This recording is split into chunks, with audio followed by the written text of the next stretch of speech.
s'asseoir. Il nous est apparu qu'elle avait eu une vie globalement insatisfaisante. C'était une personne qui avait fonctionné sur un mode passablement introverti, avec une timidité, avec une inhibition, avec un fond anxieux, peut-être même un fond dépressif, et avec ce qu'on a qualifié un peu de sensitivité, c'est-à-dire une espèce de vulnérabilité, de perméabilité un peu particulière aux événements extérieurs et une capacité en quelque sorte ou une vulnérabilité à déprimer autour d'événements périphériques. C'est quelqu'un qui semble avoir lutté, en tout cas lutté sincèrement pour tenter de soutenir une situation d'adversité difficile. Elle avait décrit longuement la manière dont on essayait de joindre les deux bouts, comment on essayait de se débrouiller malgré les difficultés.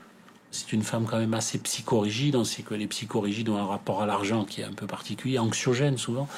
Et je pense qu'il y a eu une résonance tout à fait spécifique de ces difficultés financières avec sa personnalité telle qu'elle était constituée, sur un mode un peu sensitif. Elle a peut-être une image tellement dégradée d'elle-même qu'elle ne peut pas non plus se saisir des chances d'être heureuse, parce que c'est très compliqué. Elle a une image particulièrement néfaste. Elle est très accessible au jugement négatif de l'autre, notamment de sa famille. Elle a aussi fait des choix qui certainement étaient guidés par un inconscient, je ne dis pas le contraire, mais à un moment, elle avait un chemin à droite et à gauche, et on a l'impression qu'elle a choisi systématiquement le chemin qui l'a menée dans une impasse. Pourtant, à l'audience comme dans sa vie, Marianne Lafosse semble avoir été quelque part absente d'elle-même. Les deux parents apparaissent d'ailleurs comme s'étant trouvés en grande difficulté psychique.